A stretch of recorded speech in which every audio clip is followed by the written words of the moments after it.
வணக்கம். இன்றைக்கு என்ன தகவல் பார்க்க போறோம்ன்னு கேட்டீங்கன்னா, பாரதிய ஜனதா கட்சி தமிழகத்தில வந்து வளரவே இல்ல அப்படின்னு பல பேர் வந்து சொல்லிட்டு இருந்தாங்க. குறிப்பா வந்து தமிழகத்தில திமுக, அதிமுக தான். அதுக்கு மாற்றா வந்து யாரும் வர முடியாது அப்படின்னு சொல்லிட்டு இருந்தாங்க. ஆனா தற்போது இதுக்கு முன்னாடி மூத்த பத்திரிகையாளர் ரங்கராஜ் பாண்டே அவர்களுடைய சாணக்யா நிறுவனம் நடத்திய கருத்து கணிப்பில வந்து பாஜக தமிழகத்தில் 2ஆம் இடம் வரும் அப்படின்னு சொல்லியிருந்தாங்க. அப்போ எல்லாருமே வந்து அவர சங்கி, அவர் வந்து ஒரு வலதுசாரி பாஜக தோழர் அப்படின்னு கடுமையா வந்து விமர்சித்திருந்தாங்க. ஆனா தற்போது புதிய தலைமுறையோட கருத்து கணிப்பும் வந்து வெளியாகியிருக்கு. அதாவது புதிய தலைமுறையோட இந்த கருத்து கணிப்பு வந்து இந்தியா முழுமைக்குமே வந்து நடத்தப்பட்டிருக்குது. அந்த கருத்து கணிப்போட முடிவிலே பாஜக வந்து 2ஆம் இடம் பிடிக்குது. திமுக கூட்டணியை தவிர்த்துட்டு பாஜக கூட்டணி 2ஆம் இடமும், அதிமுக கூட்டணி 3ஆம் இடமும், நாம் தமிழர் கூட்டணி 4ஆம் இடமும் பிடிக்கும் என்ற ஒரு தகவல் வெளியாகியிருக்கு.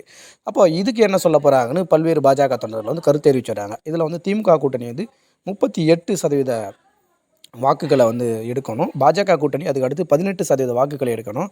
அதிமுக கூட்டணி வந்து 17% வாக்குகளை எடுக்கணும் அப்படின்னு சொல்லியிருந்தாங்க. ஒரு வேளை வந்து அதிமுக, பாஜக கூட்டணி வந்து மீண்டும் வந்து ஒருங்கிணைத்திருந்தா, நிச்சயமா அது வந்து ஒரு வெற்றி கூட்டணியா இருந்திருக்கு. அதுக்கான வாய்ப்புகள் அதிகம். ஏன்னு கேட்டீங்கன்னா, கூட்டணிக்குள்ள பாமக இருக்காங்க, தேமுதிக இருக்காங்க, புதிய தமிழர் இருக்காங்க, தமாக இருக்காங்க, அதிமுக, பாஜக அப்படின்னு ஒரு ஒருங்கிணைந்த அணியா இருந்ததுன்னா, நிச்சயமா கிட்டத்தட்ட 35% வாக்குகளுக்கு மேல வந்து பெற முடியும். எனவே 38% வாக்குகள பெற திமுகவோடு எளிதா வந்து ஃபைட் பண்ணி இவங்க வந்து திமுகவுடைய வெற்றியை வந்து தடுக்க முடியும். ஆனா அதிமுக எடப்பாடி பழனிசாமி அவர்களோட இந்த அணுகுமுறையால பாஜக கூட்டணியிலிருந்து வெளியேறினது மட்டும் இல்லாம, இப்ப இந்த தேமுதிக, பாமகவோட நிலைப்பாடு என்னன்னு தெரியல. எனவே வந்து இந்த முயற்சி வந்து திமுகவுக்கு தான் வந்து எளிமையான வெற்றியை தேடி தரும் அப்படின்னு பல்வேறு அரசியல் வல்லுநர்கள் கருதுகிறாங்க.